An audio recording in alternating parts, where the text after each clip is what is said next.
to post-match reaction to Wales versus France, where Wales have gone through to the semi-finals with a 20-19 victory. 1 point. It was skin of their teeth, wasn't it? Oh, we mourn No. our red card and we're going home. What on earth possessed that lock? Sorry, everybody. Where is his head? Where is it? He better not be on the same plane with his mates and at the airport when they land in Paris. I'm not sure they're mates anymore, are they? Oh, my word. Dear me. So, but before we get on to the red card, because that, let's be honest, is going to be the big talking point for a lot of things, let's just have a quick cover off on the first half and how that kind of went. And Wales, they dropped the ball on the kickoff, and you're thinking, oh dear, this is that France that's turned up. That France, by the way, is the France where not only do they play well, but it just seems like the ball bounces for them magically. Well, no. When the very first Sorry, you said Wales dropped the ball. No, France dropped the ball. The very first kickoff, France dropped the ball. You think, oh dear, this is the bad France that's turned up. This is going to be easy. Yeah. But that isn't the France that turned up. That France in that first half was good, very dangerous, and Wales were trailing. But even before they went behind. There were twice that France could have scored a try, and before they scored that one in the fourth minute. But Wales' defence really, at the ruck, made a couple of individual wonderful pieces by the scrum half, wonderful steals, to save Wales. But there's only so long you can keep you can keep saving yourself. And line out Maul fell over. We saw the good Vakatawa. We saw the good Maina. Picks up, bashes into one player, moves his angle, touches down. Lovely. Yeah. A great piece of skill and a great piece of body control, right? Of moving from the point of contact away. A very Fijian move, let's put it that way. Yeah, really something that you would see in the way Fiji plays rugby, both in 15s and in 7s especially, right? Just shifting that point of contact. Very athletic move. Yep. And then the other Fijian in there, Vakatawa, playing in the 13 jersey, whenever he noticed that he was up in front of a player who basically had a number that was less than 10, he would go for it. And we saw that against Josh Navidi. Josh Navidi gets his shoulders pointing towards the touchline, gets himself... Good spot, by the way, Paul. Thinking Vakatawa's just going to pass the ball on. Vakatawa steps inside, gets a soft shoulder, makes that break that then that leads to a try. And suddenly France, after 12 minutes, after 7 minutes, 0-12 up. You're thinking, wow, this game is now on. And I think there's a lesson here to all the teams in this tournament. We've seen this a few times. Once you start motoring, you must do what the All Blacks did and keep the pedal to the metal and keep going and keep scoring and keep scoring and keep scoring. And they didn't, because there was a lull, a drop ball, and the next minute Wales had pounced and scored 7, right? And that was vital for the final result. That, along with, as it turns out, some relatively easy kicks that were missed by Intermac, right?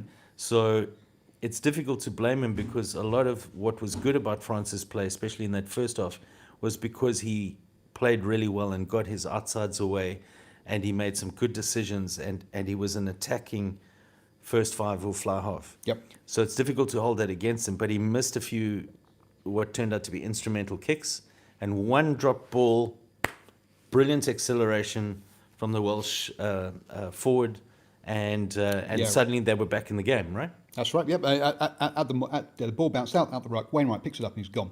And he's gone. That was defence. Defence caused that try. Yes. Which was and the Welsh defence in this game. We're going to look at stats later, and you're going to see that their tackle percentage wasn't as great as they would normally want. But I say it saved them 4 tries in that first half. And it created their try as well. So also, all about that. Let's also remember that they weren't tackling Ireland, they weren't tackling England. They were tackling players that were shifty. They were tackling players that were prepared to move and shift the point of contact and take on gaps rather than take on contact, right? Yep. So if that's done successfully, and especially if you're not used to facing that week after week, you would expect their success rate in their tackles to drop. Yep. We then have, and high tackles have been a topic for this one, and yeah, we're going to get on to the red card, folks. But high tackles obviously been a topic for this tournament, and we saw Josh at a high tackle against Wales, which got them as we were going through phases, which meant they could kick sticks.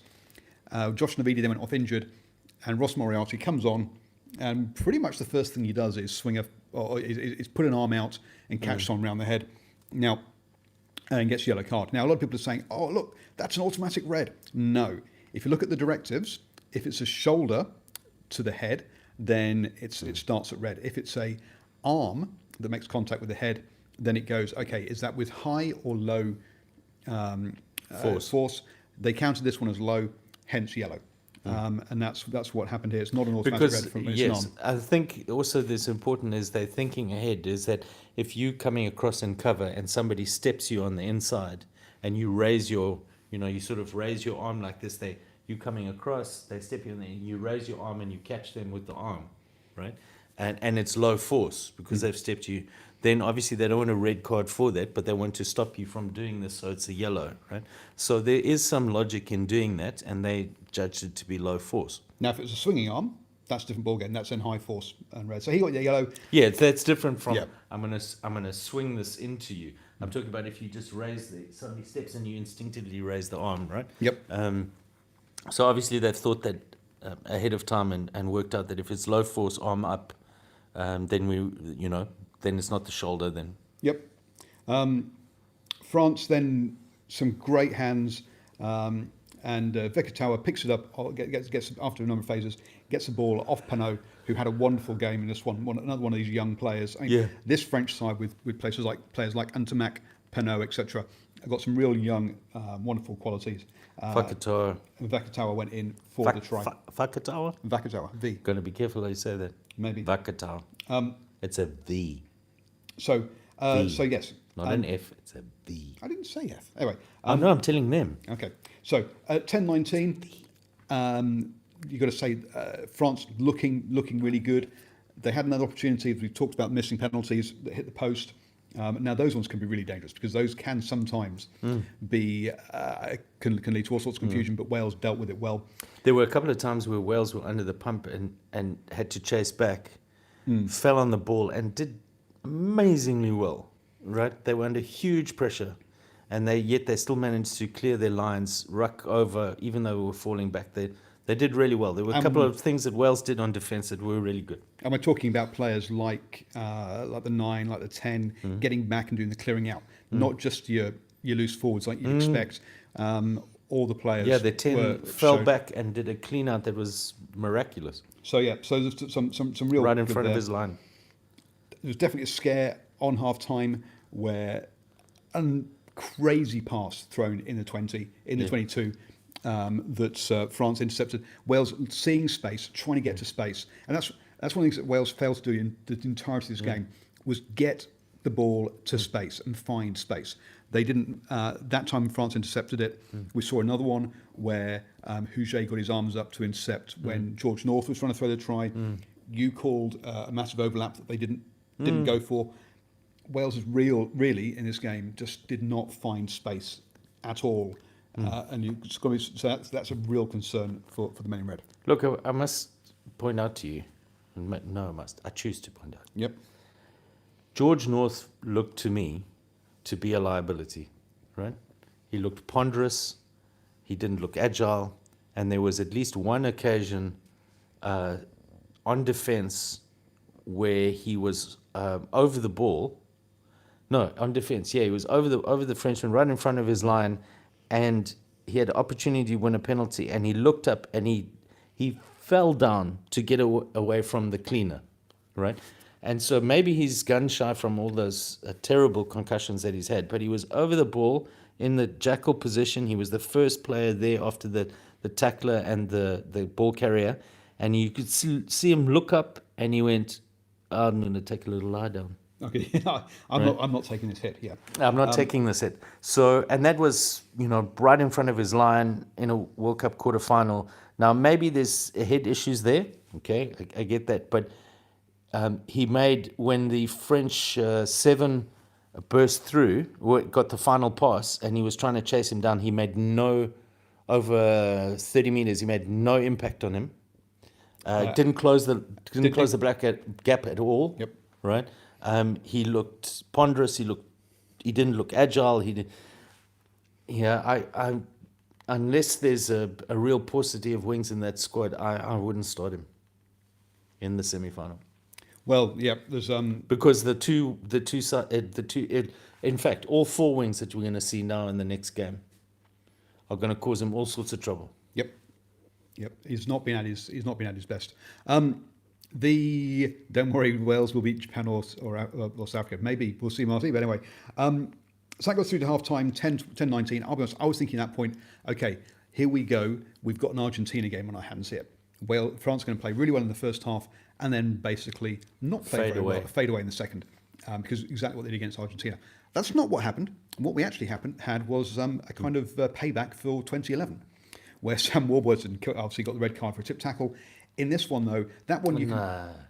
What do you mean? That's not fair. Sam Warburton, by the law, deserved a red. It was the best thing for the game.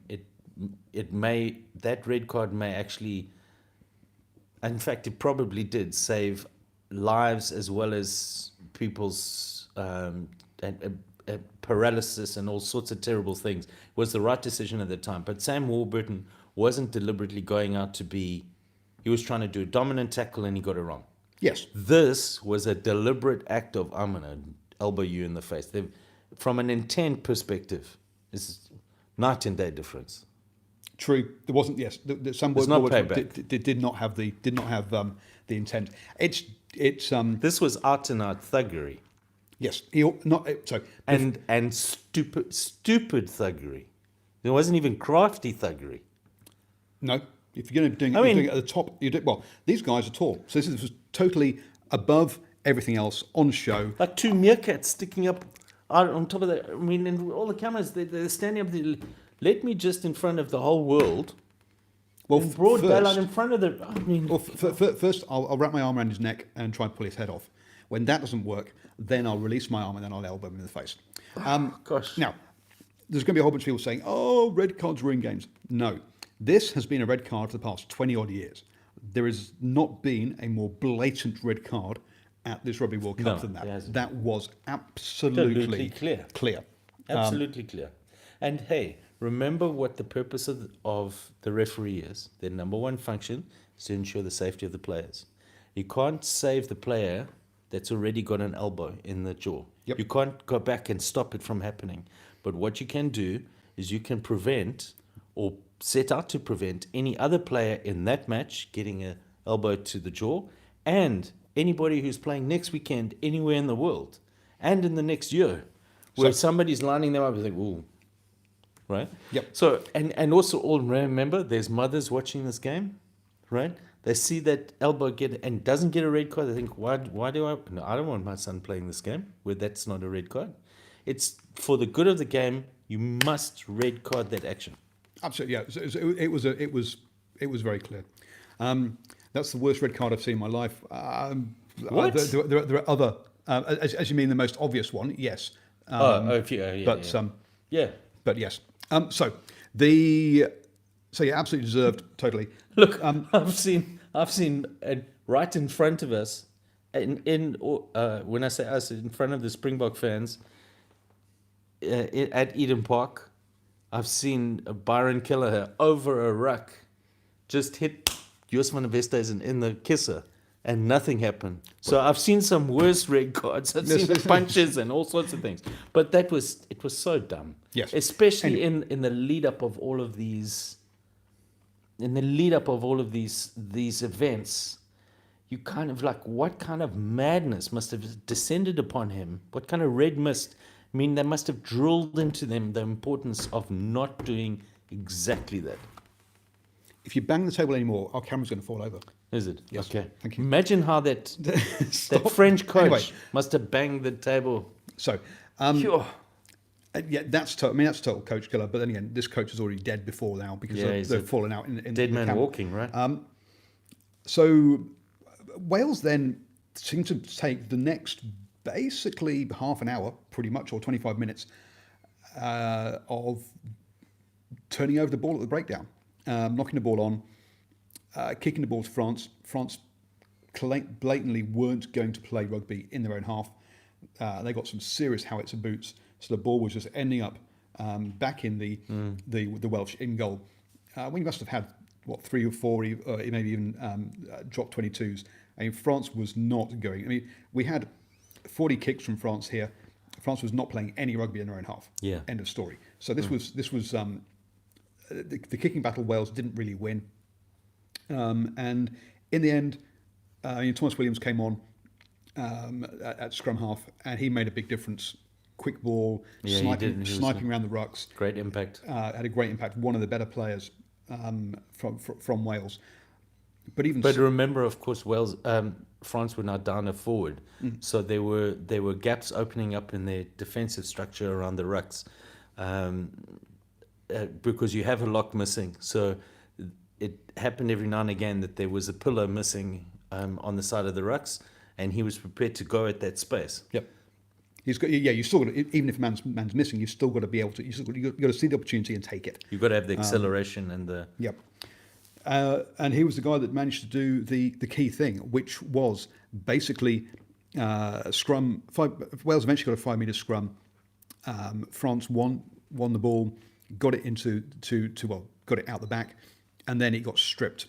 But they were under huge pressure. The Welsh had them under huge pressure, and because they had them under pressure, the player who did the strip was in an onside position because they'd been scrummed, right? So, but for that pressure, that opportunity to strip would not have occurred. And you kind of expect that if they'd had a full complement of forwards in that scrum, France would not have been under that pressure. That player would not have had the opportunity to strip. So it just rolls on from the red card, right? Absolutely. And the Thomas Williams strips it, ball goes straight up in the air, collected by Tupperick, who goes very close. Then Moriarty picks it up and puts it down, and then we go to the TMO. Now, drama. Oh dear. From the shots that we saw during the game, it was the right decision. It looked marginal. Yes, okay? it wasn't. But it wasn't enough. clearly It forwards. wasn't clear. After the game, they find another camera angle, or at least the New Zealand TV do. Suddenly, they find another camera angle. And if you're the French, you go, really? Now you find the camera angle. And from that camera angle, it moves forward. It moves forward. Not hugely, but it is forward. Yep. Right? So in which case, with replay, they got the wrong decision. And you go, the World Rugby. Okay, so David says the last one wasn't forward because the player was behind the ball. Yes, but the actual ball has travelled forward. Right. So in other words, if you rip. Well, no. Right. Just because, say, I'm now sitting behind John. Yes. John puts the ball out. If I put my hands out and catch the ball, I'm still behind John, but the ball's still gone forwards. Just because you put your arms out and catch the ball in front, doesn't. So if we're on the same team, right? And I rip and he's onside, and I rip the ball from the opposition, and it comes from that rip, it travels forward towards the other team's try line. Even if he's behind me and catches it, it's still taken because I caused the ball to go forward. It's taken that I knocked the ball on, right? If I rip it this way, there's no problem. Yeah, right? But that's why they kept on checking. And from above, obviously the camera wasn't the error of parallax. You couldn't quite work it out. You suspected it might be, but it wasn't definitive. But when they had the camera exactly in line, and why they didn't show that, and Jakob, you can't blame the two match officials, right? From what I can see, you certainly can't blame Jaco Papa. No. He was very calm. You could almost see that he followed the protocols, very calm decision making. This is what I see. Are you this? He followed. It was very good reffing from his part. If the TMO is another South African, Yonka is his name. I forget his first name. I've actually seen him in an airport on his way to overseas to match games. We crossed paths, and if he wasn't given that shot, again, he can only work with what he's given, right? If he was given that shot, then something really is badly afoot. Otherwise, it's a production problem, right? And again, we just want to. It's just World Rugby. This is like hundreds and hundreds of millions of dollars and pounds or whatever, and you just go, really? It's a shame, but they say the key thing here is the correct decision was made by the referee with the information he had, the information they had, and he is not to be not to be about it. And yes, from the shots he had, dead grubber, correct. He gave the benefit correctly. Other shots that weren't shown during the game, but we've seen afterwards on New Zealand TV. Now, I don't know if editors in other countries have seen those shots, but it does make it clear that the ball did go forwards. So, but you only know it in reply to who's that? Sorry, my bad. I'm amateur. This is a professional. Unfortunately. So there was a comment made there, but it was really clear. It wasn't clear during the game, according to what we had what those referees were showing. It wasn't clear. You kind of got the feeling from the overhead. The overhead one was the closest to in line, but it wasn't. It was slightly behind play, right? It wasn't directly over, and you kind of got that it could be, but you were like, is it? Anyway, maybe. No. We're going around in circles. You'll go around in circles. So, the point being is that there's going to be some kind of tribunal after this and some kind of investigation. Like, why was that not shown? To the match officials, because if they didn't get that shot, they were rolled under the bus, right? And I feel for them, I really do.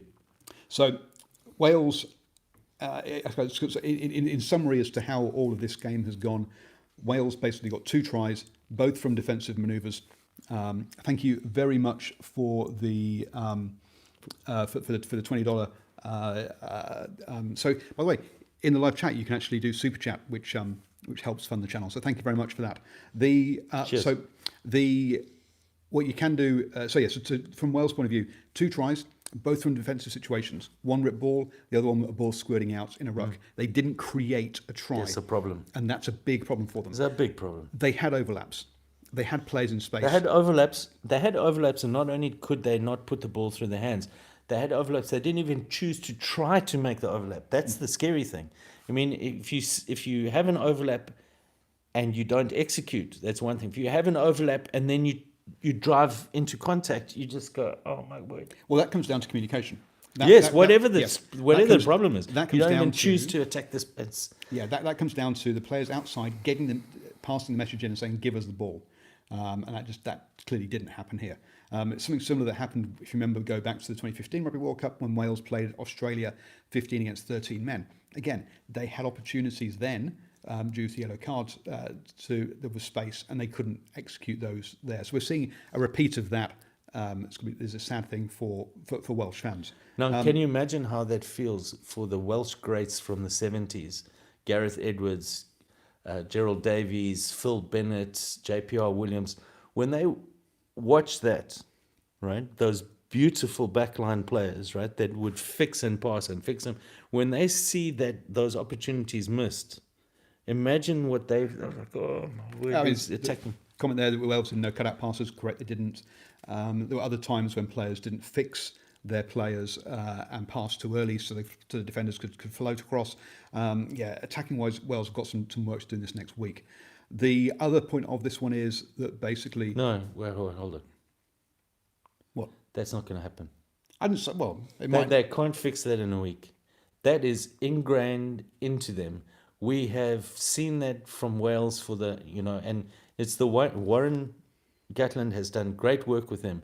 But the one thing that he has not got them to be able to do is to exploit space by drawing and passing. And that's not going to happen in a week, right? And the problem that they have is that even if they win their semi-final, the team that in all likelihood that is going to face them, if it's England, England are also not hard at doing that. But if they face the All Blacks in the final, no, not like. Just keep talking. No, hang on a second. What we saw last night from the All Blacks is they will, where there's space, they'll find it.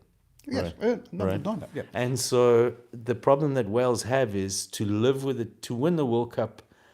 In all likelihood, they're going to need to score 5s and 7s, and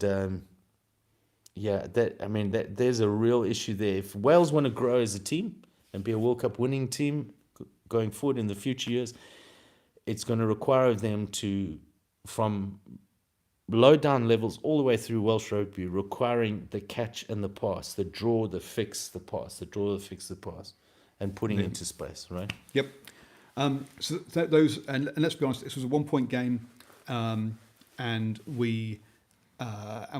France missed a conversion and a penalty. Wales made all their kicks. Wales took all the points they could against a team that lost a man with half an hour to go, whereas France left 5 points out there and could have won this one. Yes, Welsh defence saved 4 tries in the first half alone. This Welsh team can defend. No two ways about it. The problem is, you don't win games by not allowing the other people to score entirely. Remember, and we've said this before on this channel, the fantastic thing that the All Black wins in 2011 and 2015 did for the game of rugby, was to blow away the idea that World Cups will be won purely on defence and kicking your goals. 10-man rugby, defending and kicking your goals. They showed that that's not how you win World Cups anymore. They smashed the French in 2015. The Springboks might have been close on the score, but they were nowhere in the game in the semi-final in 2015. And in the final, they just absolutely slaughtered the Australia, right? And they can score in all these different ways. That is good for the game, right? That's good for the sport, right?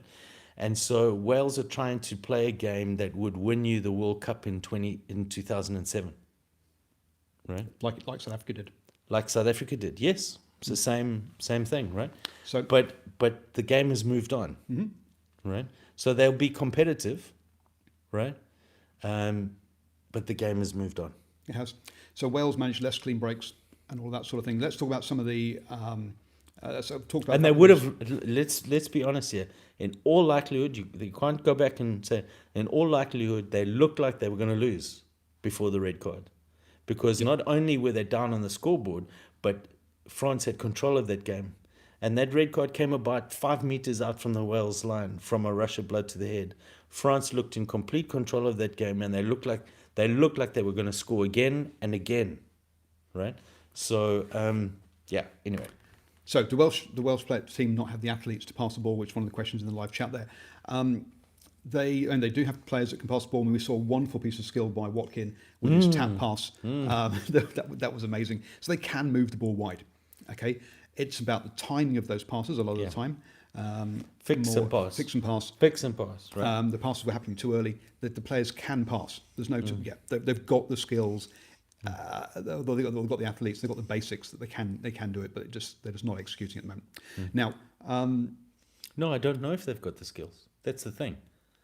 I don't know if they've got the skills, and I don't know if they know that they've got the skills and the confidence to actually, make eye contact with the defender and fix him and stop him from drifting, and then have the confidence to put the ball through the hands or move it quickly. Stop, Okay, so anyway, they can physically make a pass, but it's the timing of that pass. It's the timing. Yes, they can. There's an international. They can pass the ball left and right. I mean, although I don't know about Damien Delendi if he can pass. If he can pass at both directions. But anyway, the point being and is we'll that be talking about that in 2 hours. Yeah. The point being that the ability to do it and draw and pass, fix and pass, right? Anyway, The Welsh highlight of the game was the lass in the undersized shirt celebrating the win. That might be so. I think we missed that one, unfortunately. Never yes, mind. I think she was hanging through the. Yeah. So now, some players though that played well. I mean, Josh Navidi before he went off, him going off was a big loss. Thomas Williams, we talked about him coming on. He played well. Wainwright just goes from strength to strength. Only really come on the scene this year, but has got man of the match. He played well.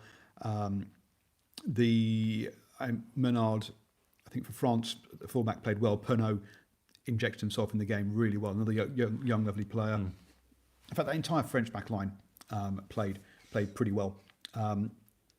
You're totally right there, Jordan. That France did not show much. Wales did not show much variation in attack. Yeah. No.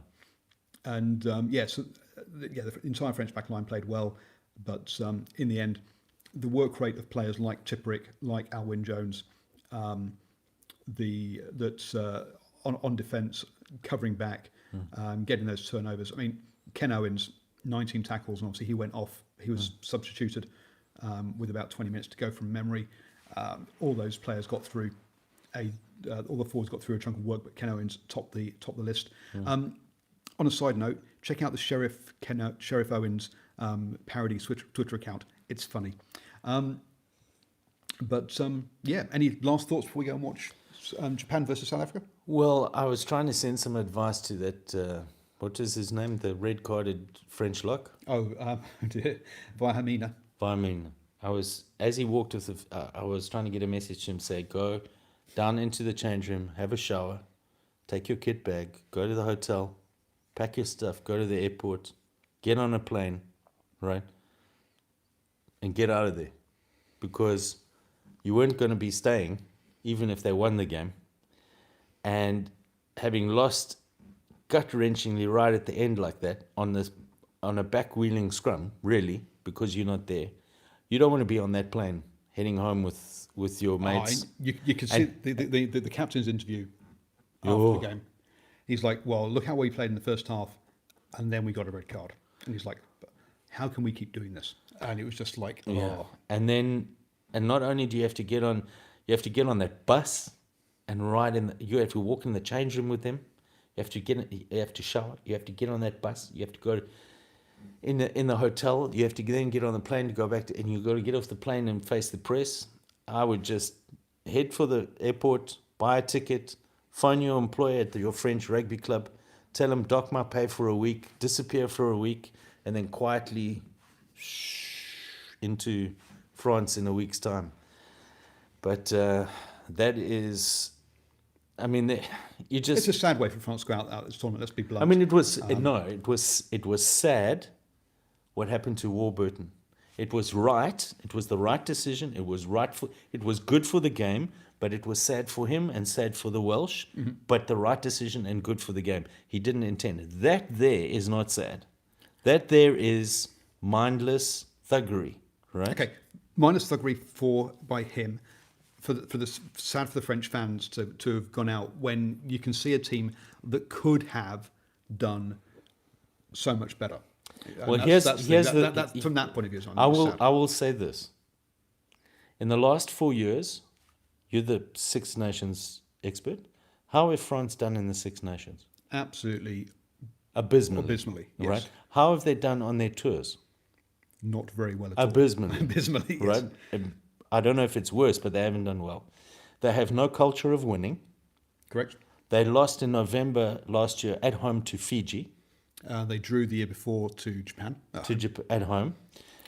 They have been a poor team, right? How has their disciplinary record been up until now? As far as cards go, I don't think it's been too bad. But yeah, there's huge strife in the squad. Yep. Right. There's no control. Mm-hmm. When I say control, I don't mean controlling the players, but there's no self-control in the squad so far as maturity and leadership. It's all over the place, and this is what happens. Yep. Right. You don't have unity. You have all this breaking up. You have all this, and then this happens. Right. This is. I mean, think about. Sorry, but the standard is the All Blacks. Mm-hmm. Right. Think about the All Blacks, and think about how calm and focused and ice in their veins. They are about staying on task. They stay on the task. They don't allow themselves to get rattled, right? You've got to really get amongst them, and then they don't do stupid things. Bill Belichick, the famous coach of the Patriots, right, who have won 6 Super Bowls and been to 9 Super Bowls in the last 20 years, right? That's unheard of in the history of the NFL. He famously says, do your job, right?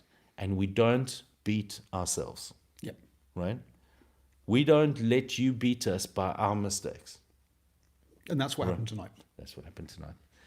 Now, we've got to go because we've got a game to watch. Enjoy the Springboks versus Japan versus Springboks. Remember, Japan have actually earned the right to be named first because, hey, they are they have won their group, and remember, South Africa came second in their group. Japan haven't lost a game yet this tournament.